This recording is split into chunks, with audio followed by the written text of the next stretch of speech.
Gulf దేశాల్లో యుద్ధం కారణంగా ఇప్పటికే అమెరికా, ఇరాన్, ఇజ్రాయెల్‌కి సంబంధించిన యుద్ధం సందర్భించి గతంలో ఒక గ్యాస్ కొరత చూసాము. ప్రస్తుతం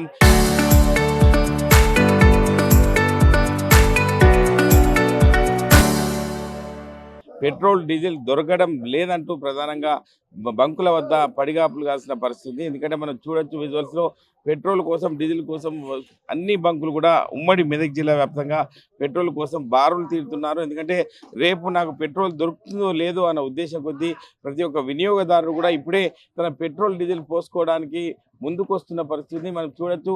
సిద్దిపేట జిల్లాలో ఉన్నటువంటి మిట్టపల్లి ఒక సంబంధించిన ఇండియన్ ఆయిల్ పెట్రోల్ పంపులో ప్రస్తుతం మనం ఉన్నాం. వాళ్ళు బాటిల్స్ పట్టుకొని వచ్చి ప్రధానంగా పెట్రోల్ కోసం వస్తున్నారు. ఎందుకంటే వారి బండ్లు మధ్యలో ఆగిపోయిన తర్వాత బాటిల్స్ పట్టుకొని వస్తున్న పరిస్థితి.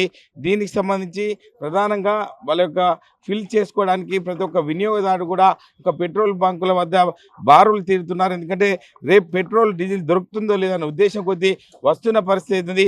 దీనికి సంబంధించి ఓనర్ ఉన్నారు సురేష్ సార్, చెప్పండి. అంటే ఇటువంటి పరిస్థితి వస్తుందని అనుకుంటున్నారా? డీజిల్, పెట్రోల్ ఎట్లా ఉంది? డీజిల్ పెట్రోల్కి ఎక్కడ కూడా కొరత లేదు. ఆల్రెడీ సెంట్రల్ గవర్నమెంట్ కూడా దీనిపైన క్లియర్గా మనకు వాళ్ళు దిశానిర్దేశం చేయడం జరిగింది. కానీ మొన్న వచ్చిన సెలవులు ఉగాది కానీ శనివారం రోజు రంజాను మరియు ఆదివారం రావడం వల్ల టెర్మినల్లో ఆపరేట్ వెళ్ళకపోవడం వల్ల కొన్ని ఆర్ఓలు అక్కడక్కడ బంద్ అవడం వల్ల కస్టమర్లందరూ కూడా ఇదేదో యుద్ధం వల్ల కొరత ఏర్పడింది అని చెప్పేసి కృత్రిమంగా వీళ్ళు మనకు అందరూ కూడా ప్యానిక్ బయ్యింగ్ చేయడం వల్ల కృత్రిమంగా సమస్యని ఎదురు చేస్తున్నారే తప్ప ఎక్కడ కూడా కొరత లేదు. మళ్ళీ రేపటి నుంచి కూడా పెట్రోల్ పంపులు యథావిధిగా ఆల్రెడీ ఈరోజు ఈవినింగ్ కల్లా కూడా మ్యాక్సిమం ఆర్ఓలలో కూడా ప్రోడక్ట్లు వచ్చినాయి.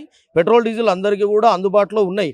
కాకపోతే ఏంటి అంటే సోషల్ మీడియానే కానీ మరియు బయట వాట్సాప్లోనే కానీ ఇదంతా కూడా కొరత ఏర్పడుతుంది అన్న దాంట్లో భయాందోళన చెంది గుంపులుగా పెట్రోల్ పంపుల పైన పడి ఈ ప్యానిక్ బయ్యింగ్ చేయడం వల్లనే ఇబ్బంది తలెత్తుతుంది తప్ప అంతకు మించి ఎక్కడ కూడా కొరత లేదు. పెట్రోల్, డీజిల్ ఆల్రెడీ మనకు సెంట్రల్ గవర్నమెంట్ క్లియర్గా దిశానిర్దేశం చేయడం జరిగింది. ఎక్కడ కూడా పెట్రోల్, డీజిల్లో కొరత లేదు.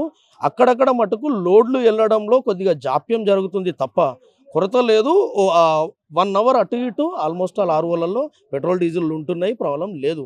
కస్టమర్లు అందరూ కూడా నిర్భయంగా వాళ్ళందరూ కూడా ఈ భయాందోళనలకు చెందొద్దు అని చెప్పేసి నేను విజ్ఞప్తి చేస్తున్నాను. అంటే మీకు వచ్చినటువంటి వినియోగదారులు మీతో ఏం చెప్తున్నారు? ఎందుకంటే ఒక్కొక్కరు లీటర్, 2 లీటర్లు పోల్చుకొని పంపులు బంద్ ఉన్నాయి, పంపులు అక్కడక్కడ పంపులు బంద్ ఉన్నాయి కాబట్టి పెట్రోల్, డీజిల్ దొరకదేమో అని చెప్పేసి వాళ్ళందరూ కూడా ఒక్కసారిగా ఆందోళన చెంది అందరూ కూడా రేపటి నుంచి పెట్రోల్, డీజిల్ దొరకకపోతే విధులే కానీ పనులే కానీ అన్నింటికీ ఆటంకాలు కలుగుతాయి అని చెప్పేసి రవాణానే కానీ వాటికి వాళ్ళు ఏంటి అంటే రేపు ఇప్పుడు ఉన్న దగ్గరనే తీసుకోవాలి అన్నట్టు పెద్ద ఎత్తులో క్రౌడ్ అండ్ రష్ పెద్ద ఎత్తున మధ్యాహ్నం ఇది కూడా స్టార్ట్ అయింది. ఎప్పుడంటే 2.5 అవర్ నుంచే స్టార్ట్ అయింది, మార్నింగ్ నుంచి కూడా లేదు.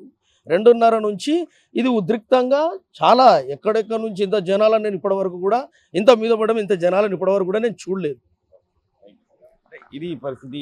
గత 2 గంటల నుంచి కూడా ఈ యొక్క రష్ పెరిగిందని చెప్తున్నారు ప్రధానంగా. ఎందుకంటే ఇక్కడ చూస్తుంటే ఎటువంటి కొరత లేదు, కృత్రిమ కొరతనే కాబట్టి ఖచ్చితంగా ఈ యొక్క ట్రాన్స్పోర్ట్ విషయంలో ఇబ్బందులు తలెత్తాయి తప్ప పెట్రోల్, డీజిల్ విషయంలో ఎటువంటి ఇబ్బందులు లేవు.